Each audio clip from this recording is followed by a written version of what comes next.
يا نفس إن لم تظفري لا تجزعي اعوذ باللہ من الشیطان الرجیم بسم اللہ الرحمن الرحیم۔ دوستو الحمدللہ آج ہم سورہ نساء کا 11واں رکوع ترجمے، تفسیر اور گرامر سے سمجھنے کی سعادت حاصل کریں گے انشاءاللہ تعالی۔ تو آئیں شروع کریں۔ الم ترى، کیا آپ نے نہیں دیکھا، الی الذین، ان لوگوں کی طرف، قیل لہم، جن سے کہا گیا، کفو، کہ روکو، ایدیکم، اپنے ہاتھوں کو، کم کا مطلب اپنے، وَأَقِیمُوا الصَّلَاةَ، اور قائم کرو نماز کو، وَآتُوا الزَّکَاةَ، اور دو زکوٰۃ کو۔ یہ بالکل اولین ایام ہیں اسلام کے، جب کچھ مسلمان ہوئے مکہ کے اندر، تو ان کے اوپر جب ظلم کیے جاتے تھے تو اللہ نے اپنے رسول کو کہا کہ ان کو کہیں آگے سے کوئی جواب نہیں دینا۔ اور جب آپ کو پتہ ہے کہ جب کسی بھی ظلم کے خلاف آواز نہ اٹھائی جائے یا ہاتھ بلند نہ کیا جائے تو ظلم اور بڑھ جاتا ہے۔ تو اس وقت کچھ لوگوں نے کہنا شروع کر دیا کہ اے ہمارے رسول، اللہ تعالیٰ سے فرمائیں کہ یہ روز روز کا مرنا ہم سے نہیں ہوتا، ہمیں جہاد کا حکم دیا جائے تاکہ ہم ان سے لڑیں، اگر ختم ہونا ہے تو ایک ہی دفعہ ہوں، یہ تل تل کا مرنا ہمیں تنگ کیے ہوئے ہے۔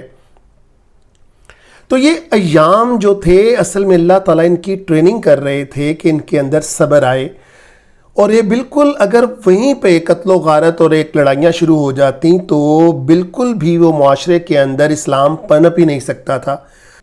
تو مظلوم کی ایک اپنی صدا ہوتی ہے، ایک اپنا، اور اس کی ایک اپنی آڈینس ہوتی ہے۔ آپ دیکھ لیں معاشروں کے اندر جہاں بھی ظلم ہو رہا ہوتا ہے، جس حالت میں بھی وہ ظلم ہو رہا ہوتا ہے، ایسا نہیں کہ وہ ختم ہو جاتا ہے اور وہ سارے چلے جاتے ہیں۔ اس شخص کے خلاف ایک آڈینس کے، چاہے وہ اس کو نہ روکیں، دل کے اندر ایک انجانی سی نفرت پیدا ہو جاتی ہے، اور وہ بڑھتے بڑھتے ہو سکتا ہے کہ ایک دن اس مقام کے اوپر پہنچے کہ وہ لاوا بن کے پھٹ جائے۔ تو ابھی اللہ تعالیٰ نہیں چاہ رہے تھے کہ وہ لاوا پھٹے وہاں پر مکہ کے اندر۔ اور پھر جب وہ مدینہ کے اندر تشریف لے گئے سب، جب ان کو حکم ہوا کہ تم یہاں سے ہجرت کر کے مدینہ چلے جاؤ، اور پھر وہاں پر جب وہ مستحکم ہوئے تو ان کو جہاد کا حکم ہوا۔ لیکن جب جہاد کا حکم ہوا تب کیا ہوا آپ دیکھیں گے اگلی آیتوں کے اندر۔ فلما، پھر جب، کتب علیہم القتال، جب ان کے اوپر قتال واجب ہوا، جب ہم نے ان کو کہا کہ اب لڑائی کا وقت آ گیا، لڑو، اذا فریق منہم، تو ان میں سے ایک فریق، یخشون الناس، وہ اتنا ڈرا لوگوں سے، کخشیت اللہ، جیسے کہ اللہ سے ڈرتے ہیں، اور اشد خشیہ، یا اس سے بھی زیادہ۔ دوستو یہ جو نفسیات ہوتی نا انسان کی، آخر وہ لوگ کمزور لوگ تھے، ان میں سے کچھ غلام تھے، تو وہ اسی معاشرے میں سے نکل کر آئے تھے، اور ان سرداروں کو وہ جانتے تھے، وہ بڑے باروب اور بڑے ظالم قسم کے لوگ تھے، تو ڈر کہیں نہ کہیں چھپا رہ جاتا ہے۔ جب اللہ نے ان کو ان کے کہنے کے اوپر حکم دیا کہ اب جہاد کرو، تو پھر تو ان کی جب صورتیں آنکھوں کے سامنے لہرائیں تو پھر تو ان کا رنگ اڑ جائے، پھر تو جناب یہ ایک دوسرے کے ساتھ کن اکھیوں سے دیکھیں کہ اب کیا کریں۔ وقالو، تو انہوں نے کیا کہا آگے سے، ربنا، اے ہمارے رب، لما کتبت علینا القتال، کیوں تو نے فرض کر دیا ہمارے اوپر جہاد، لولا اخرتنا، کیوں نہیں اس کو تھوڑا دور رہنے دیا، تاخیر میں رہنے دیا، الی اجل قریب، اور یہ اتنا قریب آ گیا، اور کیوں ہمیں تھوڑی سی مہلت نہیں ملی۔ اور قل، کہہ دیجئے، متاع الدنیا قلیل، یہ دنیا کی جو بھی مال و متاع ہے، جو بھی اس کا سود مندی ہے، جو بھی اس کا فائدہ ہے، بہت تھوڑا ہے، تم اس میں کتنا رہ کر کتنا انجوائے کرنا چاہتے ہو۔ والآخرۃ خیر لمن اتقی، لیکن آخرت بہتر ہے کن کے لیے؟ جو پرہیزگار ہیں، جو ڈرتے ہیں اللہ سے، تقوی کرتے ہیں۔ ولا تظلمون، اور تمہارے اوپر ظلم نہیں کیا جائے گا فتیلہ ایک دھاگے کے برابر بھی۔ اینما تکونو، اینا چاہے کہیں بھی، تکونو تم رہو، یدرککم تمہیں آ لے گی۔ یدرک کا مطلب آ لینا، کسی چیز کا پکڑ لینا یہاں پر مراد ہے، ویسے اس کا مراد سمجھنا بھی ہوتا ہے، لیکن یہاں پر مراد آ پکڑ لینا، کم تمہیں آ پکڑ لے گی، الموت کیا پکڑ لے گی؟ موت پکڑ لے گی۔ وَلَوْ كُنْتُمْ فِي بُرُوجٍ مُشَيَّدَةٍ، چاہے تم مضبوط قلعوں کے اندر، برجوں کے اندر ہی کیوں نہ محفوظ کر لو اپنے آپ کو۔ اس وقت عربوں کے اندر ایک روایت چلتی تھی جس کی بیک گراؤنڈ کے سلسلے میں یہ آیت کا نزول بھی ہوا، اور ابن حاتم کے اندر اس کو درج بھی کیا گیا۔ یہ روایت عربوں کے اشعار کے اندر بھی ملتی ہے۔ ہوا یہ کہ ایک عورت جو حاملہ تھی، اس کے ہاں ایک بچی کی پیدائش ہوئی، اور اس عورت نے اپنے ملازم سے کہا جاؤ باہر سے آگ لے کر آؤ۔ جب وہ باہر نکلا تو دروازے پر ایک شخص کو کھڑے ہوئے پایا۔ اس نے کہا کیا ہوا؟ اس نے کہا لڑکی ہوئی۔ اس نے کہا اب تو پھر سن، یہ لڑکی 100 بندوں سے زنا کرے گی اور پھر تجھ سے ہی شادی کرے گی، اور اس کی موت ایک مکڑی کے ساتھ ہوگی۔ اب وہ جب شخص نے سنا، اس ملازم نے سنا، تو وہ چاقو لے کر اندر گیا اور اس نے اس پیدا ہونے والی نومولود کا پیٹ چاک کر دیا اور وہاں سے بھاگا۔ اپنی طرف سے تو اس نے مار دیا تھا، مگر اللہ کی قدرت کہ اس عورت نے جب اس کے اوسان بحال ہوئے اس واقعے سے، تو اس نے اس کے پیٹ کو سیا اور اللہ کے حکم سے وہ بچ گئی۔ اور جب وہ جوان ہوئی تو انتہائی خوبصورت عورت کے روپ کے اندر اس کی جوانی ڈھلی، لیکن فحاشی کے اندر پڑ گئی اور غیر مردوں کے ساتھ اس کے تعلقات استوار ہو گئے۔ دوسری طرف وہ ملازم جو وہاں سے بھاگا تھا، دوسرے شہر میں گیا، وہاں پر اس نے کاروبار کیا جس میں برکت پڑی۔ وہ پھر جب وہ واپس آیا اس شہر کے اندر، تو اس نے وہاں شادی کروانے والی ایک عورت سے کہا کہ میری شادی یہاں کی خوبصورت ترین عورت سے کروا دو، کیونکہ میرے پاس تو کافی پیسہ ہے اور میں اس کو خوش بھی رکھوں گا۔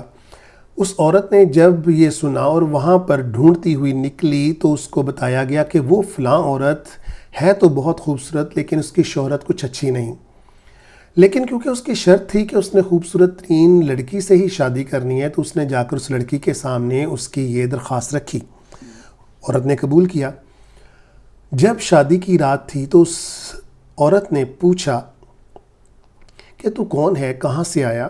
تو اس نے یہ سارا ماجرا سنایا اس کو کہ اس طرح سے میں نے لڑکی کا پیٹ چاک کیا اور فرار ہوا۔ تو اس نے کہا دیکھ وہ میں ہی ہوں۔ یہ سن کر اس شخص نے کہا اچھا تو وہ تو ہے؟ تو پھر ایک بات اور ہے کہ تو نے پھر 100 مردوں سے زنا بھی کیا ہوگا۔ اس نے کہا میں نے گنا تو نہیں، لیکن میرے تعلقات رہے۔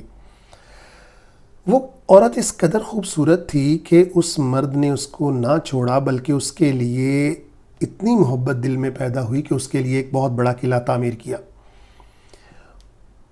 مقصد تھا کہ وہاں پر کیڑے وغیرہ، مکڑیاں وغیرہ نہ پہنچ سکیں اور وہ جو پیشن گوئی تھی اس سے بچا جا سکے۔ رہتے ہوئے کچھ عرصہ ہی گزرا تو ایک دن دونوں بیٹھے ہوئے تھے تو انہوں نے دیکھا کہ وہ سامنے چھت کے اوپر ایک مکڑی چل رہی تھی اس قلعے کی۔ تو اس بندے نے اپنے ملازم کو کہا کہ اس کو مارو۔ اس عورت نے کہا اس کو مارنا نہ، اس کو پکڑ کر میرے پاس لے کر آؤ۔ جب وہ پکڑ کر لائے زندہ تو اس نے کہا اچھا تو یہ تھی جس کے ساتھ میں نے مرنا تھا اور اس نے مجھے مارنا تھا، اور اس کو زمین کے اوپر پھینک کر اپنے انگوٹھے کے ساتھ اس کو اتنا مسلا کہ اس کا زہر جو تھا وہ انگوٹھے میں ناخن کے درمیان پھنس گیا، اور اس کی زہر کی شدت کے ساتھ پھر وہ اس کی وفات ہوئی۔ تو یہاں پر وہ بات جو عرب کے اندر مشہور تھی کہ چاہے تم قلعوں کے اندر بھی کیوں نہ چھپ جاؤ، موت تم تک پہنچ کر رہے گی۔ وَإِن تُصِبْهُمْ، اور اگر انہیں، ہم کا مطلب انہیں، اگر انہیں ملتی ہے حسنہ کوئی بھلائی، یقولو وہ کہتے ہیں ہَذِهِ مِنْ عِنْدِ اللَّهِ یہ میرے اللہ کی طرف سے ہے۔ وَإِن تُصِبْهُمْ، اور اگر انہیں ملتی ہے سیئۃ، یقولو کوئی برائی ملتی ہے تو وہ کہتے ہیں ہَذِهِ مِنْ عِنْدِکَ اے رسول یہ تو تیری طرف سے ہے، ہم اچھے بھلے اپنے آباء و اجداد کے رستے کے اوپر لگے ہوئے تھے، تو نے کس رستے کے اوپر ہمیں لگا دیا، ہم تو مصیبتوں میں پڑ گئے۔ اصل میں یہ منافقوں کے دل کی حالت اللہ تعالیٰ بیان فرما رہے ہیں۔ قل کہہ دیجئے کل من عند اللہ، سب کچھ اللہ کی طرف سے ہی ہے۔ فما لہؤلاء، پس انہیں کیا ہو گیا؟ یہ فما لی جو ہوتا ہے یہ عربوں کا ایکسپریشن ہے، کیا ہو گیا ہے انہیں؟ ہؤلاء القوم، اس قوم کو کیا ہو گیا؟ لا یکادون، یہ تو قریب بھی نہیں آتی، کس کے؟ یفقہون، سمجھنے کے، حدیثاً کوئی بات۔ اللہ تعالیٰ فرماتے ہیں ما اصابک، ما کا مطلب جو بھی بات تمہیں پہنچتی ہے، من حسنۃ، بھلائی میں سے، فمن اللہ، وہ اللہ کی طرف سے ہے، وما اصابک، اور جو تمہیں ملتی ہے، من سیئۃ، کوئی تکلیف، فمن نفسک، یہ تمہاری نفس کی وجہ سے ہے۔ مراد یہ بھی وہی ہے جو اللہ تعالیٰ اوپر فرما رہے ہیں۔ مراد یہ ہے کہ برائی اس وقت آتی ہے جب ہم برائیوں کے اندر خود کو مبتلا کرتے ہیں، کیونکہ ایک حدیث مبارکہ ہے کہ اگر ایک مومن کو اللہ کے رستے میں چلتے ہوئے کانٹا بھی چبھتا ہے تو اس سے اس کی برائی دور کر دی جاتی ہے۔ مراد یہ برائی ہے تو تمہیں اس کا وہ بدلہ مل رہا ہے، اور یہ تمہارے اپنی ہی وجہ سے مل رہا ہے۔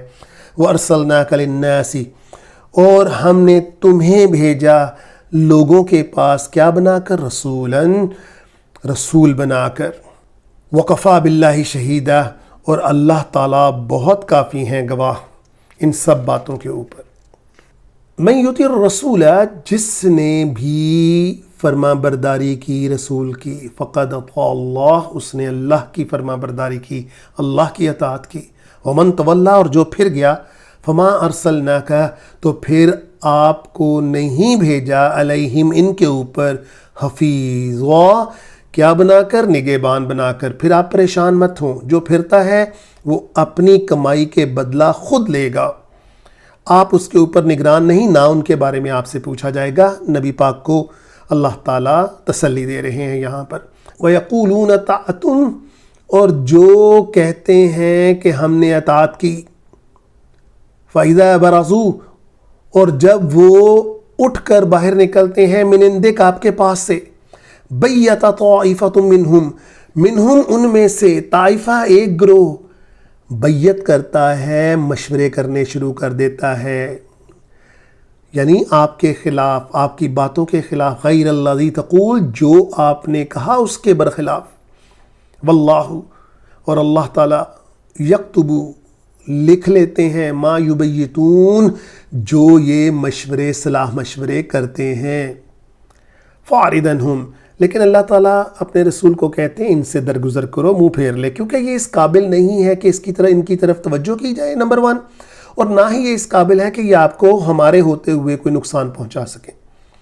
وَتَوَكَّلْ عَلَى اللَّهِ، اور اللہ کے اوپر توکل رکھیں، وَكَفَى بِاللَّهِ وَكِيلًا، اور اللہ تعالیٰ بہت کافی ہیں کارساز کے طور پر۔ افلا يتدبرون القرآن، کیا ہو گیا ہے ان لوگوں کو؟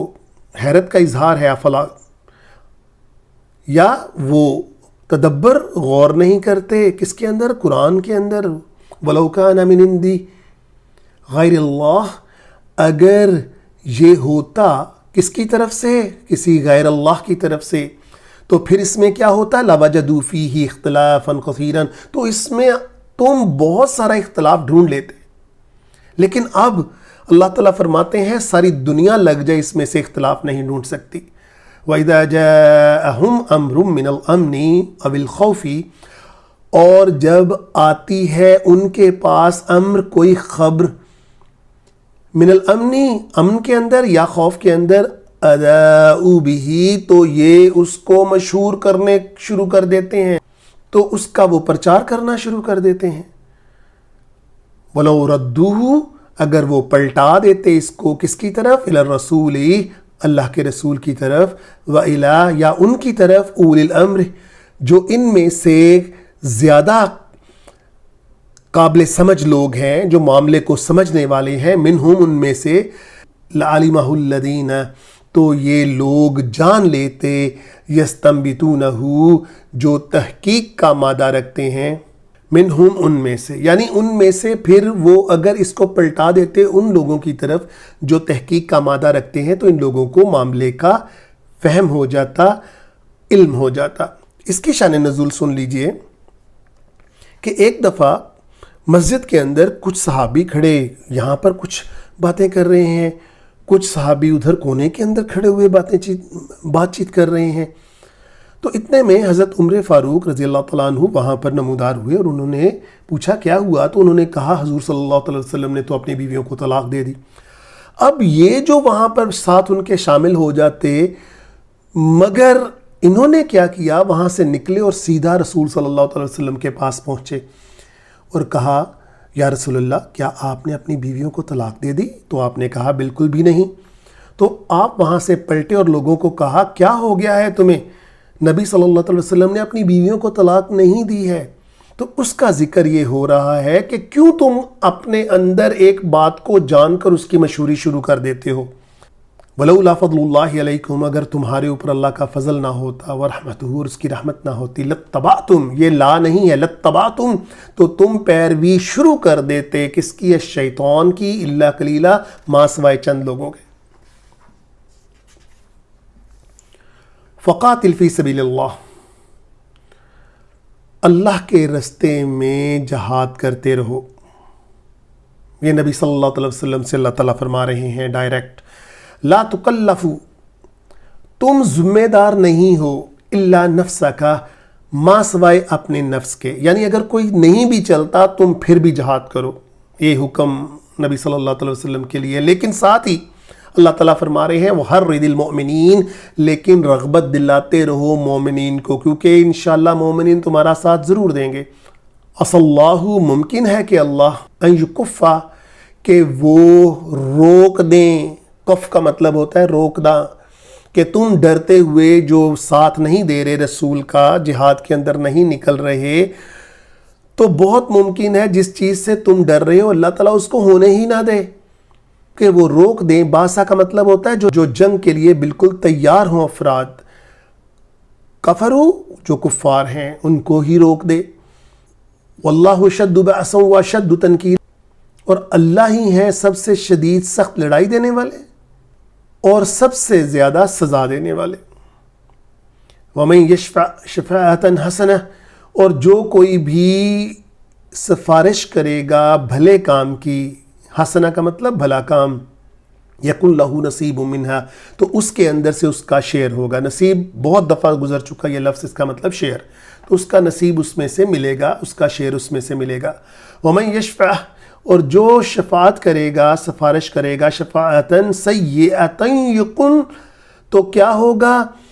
وہ اگر برائی کی سفارش کرے گا، یکن لہو، تو اس کے لیے ہوگا کفل، کفل کا مطلب بھی شیئر ہی ہوتا ہے، منہا اس کے اندر سے۔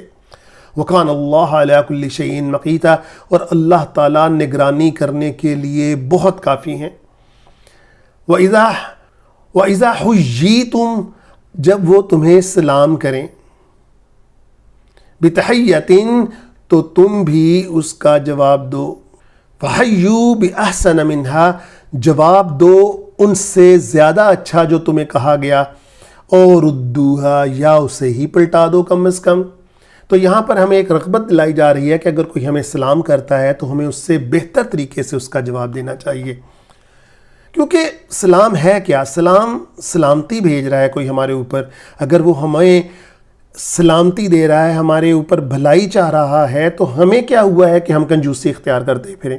ان اللہ کان علی کل شیء حسیبا، اللہ تعالیٰ ہر چیز کا حساب لینے کے لیے بہت کافی ہے۔ اللہ لا الہ الا ہوا، اور اللہ کے علاوہ کوئی معبود نہیں۔ لیجمعنکم، وہ لازمی تمہیں جمع کر لے گا، الی یوم القیامہ، کب؟ یوم القیامہ کو، لا ریب فیہ، اس میں کوئی گنجائش ہے ہی نہیں، کوئی شک ہے ہی نہیں۔ ومن اصدق، اور کون ہوگا زیادہ سچا، من اللہ، اللہ سے، حدیثاً، اس کی بات کی نسبت۔